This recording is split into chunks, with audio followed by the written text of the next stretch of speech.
Hello guys. तो आज हम लोग बात करने वाले हैं magnetic force due to the current carrying conductor के बारे में, जिसका फॉर्मूला होता है F is equal to I D L vector cross R vector. ये वाला कैसे आया, पहले इसके बारे में बात करेंगे। जैसे कि ये कोई कंडक्टर है जो कि प्लेस किया गया है मैग्नेटिक फील्ड में। और कंडक्टर में क्या होता है, मान लीजिए ये कोई कंडक्टर है, इसमें पूरा मैग्नेटिक फील्ड है। ऐसे इस वाले कंडक्टर को ऐसे करके रख दिया गया है, ठीक। वाले कंडक्टर को ऐसे करके रख दिया गया है। इस कंडक्टर में क्या होता है, इलेक्ट्रॉन होता है। हम लोग जानते हैं एक चार्ज की वजह से मैग्नेटिक फील्ड में उसको फोर्स कितना एक्सपीरियंस करता है, Q V vector cross B vector. Q क्या है, क्यू है चार्ज, वी क्या है वेलोसिटी है, और बी क्या है मैग्नेटिक फील्ड है। तो इस हिसाब से इस पूरे कंडक्टर में कि कंडक्टर जो जब इसको प्लेस करेंगे तो वो कितना फोर्स एक्सपीरियंस करेगा। मान लेते हैं कंडक्टर में क्या होता है, इलेक्ट्रॉन होता है, इलेक्ट्रॉन की वजह से ही करंट फ्लो करता है।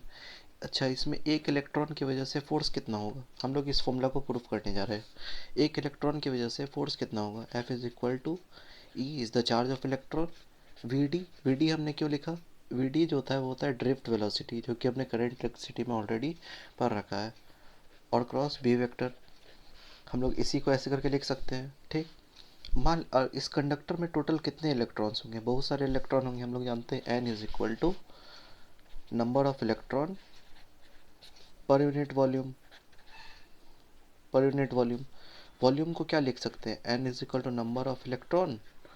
वॉल्यूम को लिख सकते हैं area into D L. Area क्या हो जाएगा, इसका एरिया हो जाएगा, और डी एल हो जाएगा इसका लेंथ, ठीक।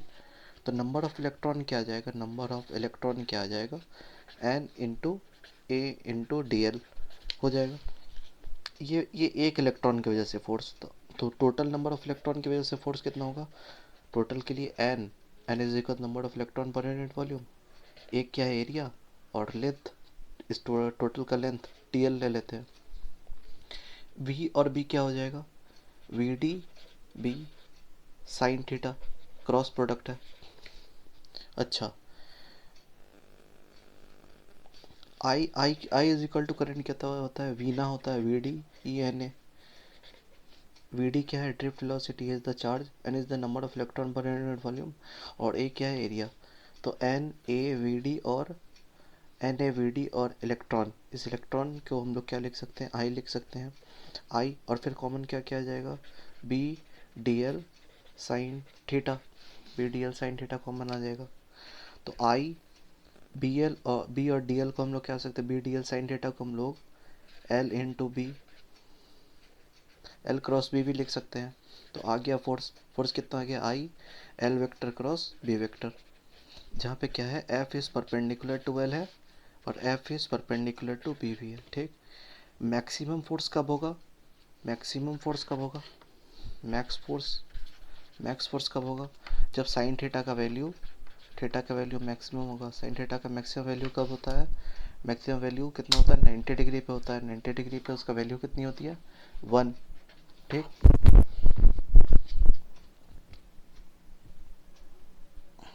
90 डिग्री पे वैल्यू होती है 1।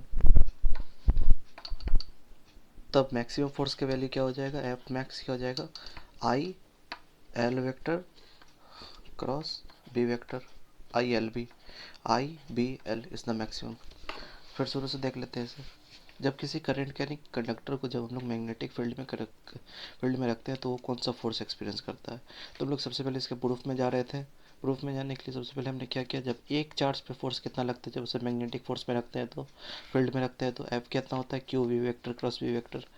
इसमें इस पूरे कंडक्टर में क्या है, इलेक्ट्रॉन है, इलेक्ट्रॉन के चार्ज ले लिया है, इलेक्ट्रॉन का वेलोसिटी क्या लेंगे, ड्रिफ्ट वेलोसिटी वी डी, और बी क्या है मैग्नेटिक फील्ड, ठीक। ये बस एक चार्ज की वजह से हुआ। एक टोटल कंडक्टर में एन नंबर ऑफ इलेक्ट्रॉन रहते हैं, N electron number of electron per unit volume. तो total number of electron is equal to N into A into D L. A और डी एल क्या है, वॉल्यूम हो जाएगा, ठीक। नंबर ऑफ इलेक्ट्रॉन कितने आ गए, N into A L into D L. N क्या है, number of electron per unit volume, number of electron per unit volume, और ए और डी क्या हो जाएगा, वॉल्यूम हो जाएगा। इस एन के वैल्यू को हमने इधर पुट किया टोटल की वजह से, तो फिर हमारा आ गया I L vector cross B vector, ठीक। इसका डायरेक्शन कैसे लेते हैं, डायरेक्शन लेते हैं फ्लेमिंग लेट हैंड रूल से। फ्लेमिंग डायरेक्शन लेते हैं Fleming left hand rule, left hand rule,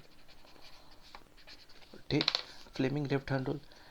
ये जो मिडल फिंगर है, एक्चुअली इसका यूज़ तो अभी किसी और चीज़ के लिए किया जाता है, लेकिन कोई बात नहीं। इस मिडल फिंगर के डायरेक्शन में क्या लेते हैं, आई करंट लेते हैं, ठीक। ये वाला जो हो जाएगा फोर फिंगर के क्या लेते हैं, मैग्नेटिक फील्ड, मैग्नेटिक फील्ड लेते हैं। और ये क्या हो जाता है, मैग्नेटिक, ये होता है फोर्स का डायरेक्शन, ठीक। ये होता है फोर्स का डायरेक्शन, ये होता है आई करंट। इसको एक्चुअली डीएल की जगह पे लिया जाता है। एल वेक्टर जिस डायरेक्शन में करंट होगा उसी डायरेक्शन में एल लेंगे, ठीक। फ्लेमिंग लेफ्ट हैंड रूल से निकालते हैं। फाइंड द फोर्स निकालना है इस एल वेक्टर में। यहाँ पे फोर्स क्या हो जाएगा, I L vector cross B vector. यहाँ पे देखिए ये लेंथ है और मैग्नेटिक फील्ड पे कॉपी के अंदर जा रही है बिल्कुल। तो मैग्नेटिक फील्ड और लेंथ वेक्टर में एंगल कितना है, 90 डिग्री है, परपेंडिकुलर है। मैग्नेटिक फील्ड अंदर, लेंथ ऐसे रखा हुआ है, मैग्नेटिक फील्ड अंदर, लेंथ ऐसे, मतलब टोटल 90 डिग्री। क्या हो जाएगा, I L B sine 90। Force कितना हो जाएगा, आई एल और बी, ठीक। देख लेते हैं, ये बहुत इंपॉर्टेंट क्वेश्चन है जो कि 2 बार पूछे गए हैं, ठीक। A conductor of length L is and mass M is move down smoothly from an inclined plane with velocity V, ठीक है, वेलोसिटी से गिर रहा है, ठीक।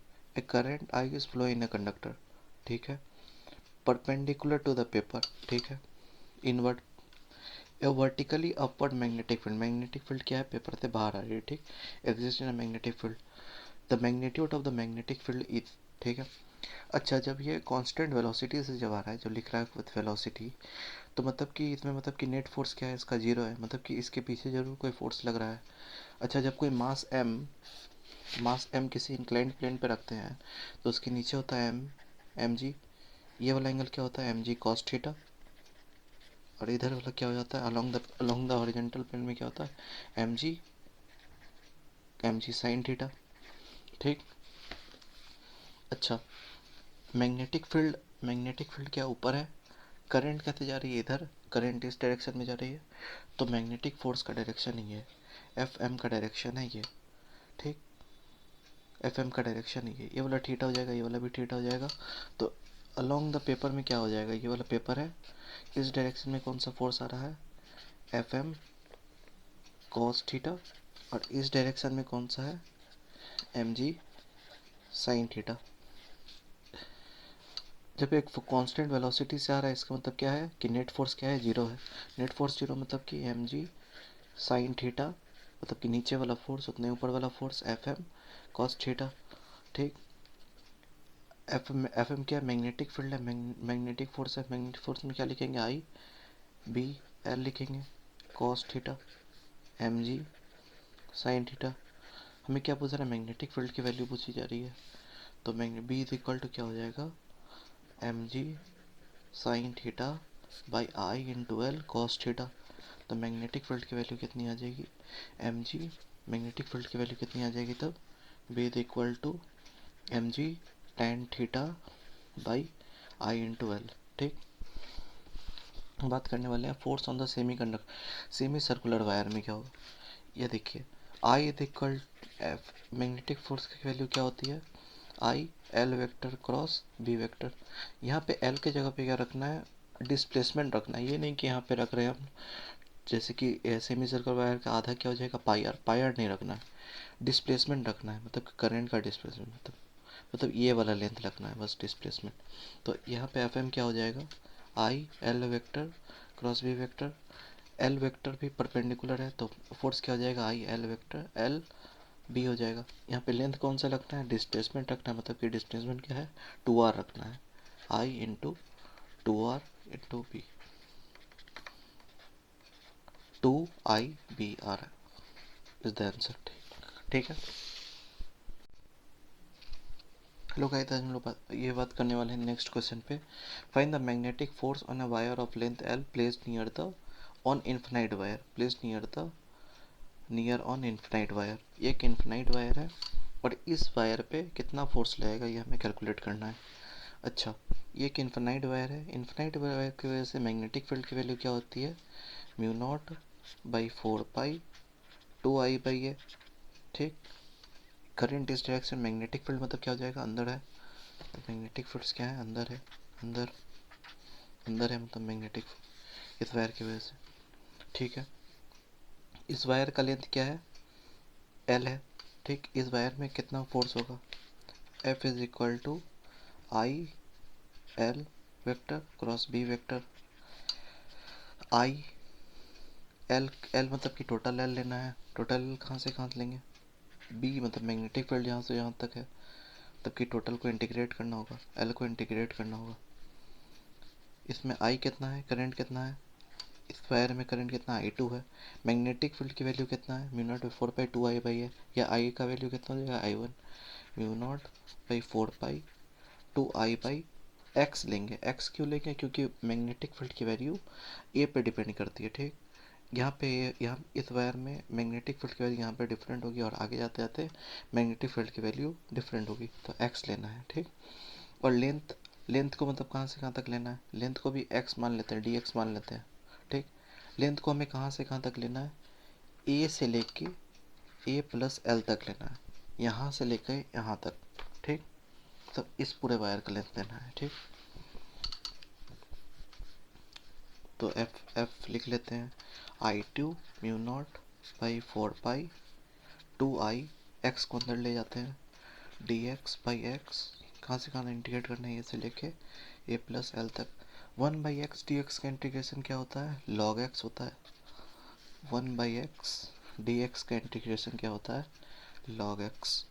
ठीक, एफ इज इक्वल टू क्या हो जाएगा, I two mu naught by four pi two I one log X, कहाँ से कहाँ तक इंटीग्रेट करना है, इसे लेके ए प्लस एल तक, mu naught by four pi two I one I two log X log A plus L minus log A. ठीक, ये हो गया इसका आंसर। Log A minus log B का भी फिर फॉर्मूला क्या होता है, लॉग ए बाई बी होता है। ठीक, log A minus log B क्या होता है, A by B, log A by B mu naught by four pi two I one I two log A plus L by A. ठीक, ये हो गया कंप्लीट। बात कर लेते हैं नेक्स्ट क्वेश्चन के बारे में।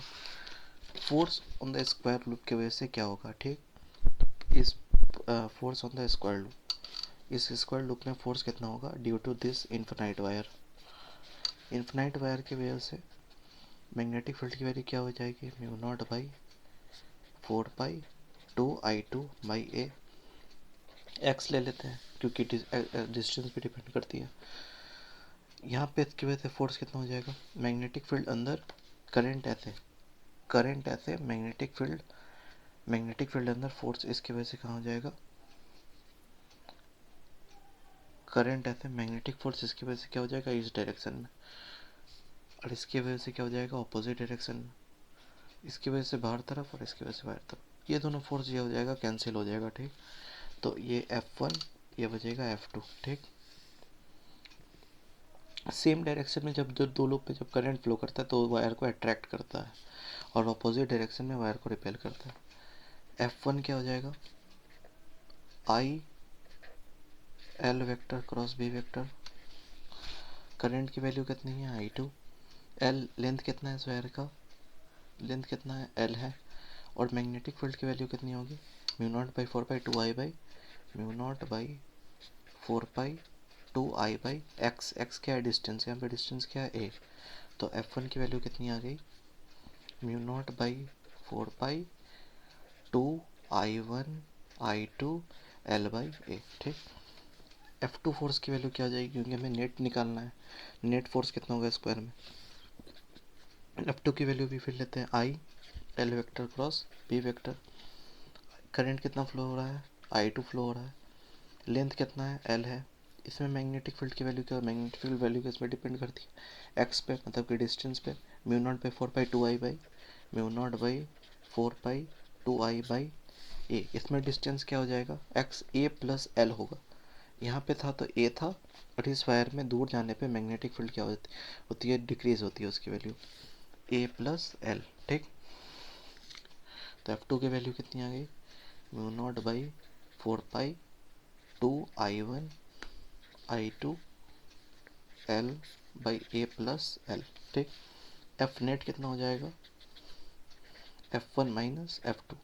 F1 हमने क्यों लिया, क्योंकि ये जो वायर जितना पास रहता है उसके फोर्स उसका फोर्स उतना ज़्यादा होता है। ठीक। क्योंकि ए का वैल्यू देखिए, ए का वैल्यू यहाँ पे कम है तो इसकी वजह से फोर्स ज़्यादा होगा, F1 माइनस F2 होगा। F1 का वैल्यू कितना निकाले थे, μ0/4 पाई 2 i1 i2 L/a। और F2 की वजह से कितना हो जाएगा, μ0/4 पाई 2 i1 i2 L/a+L। ठीक। Thank you.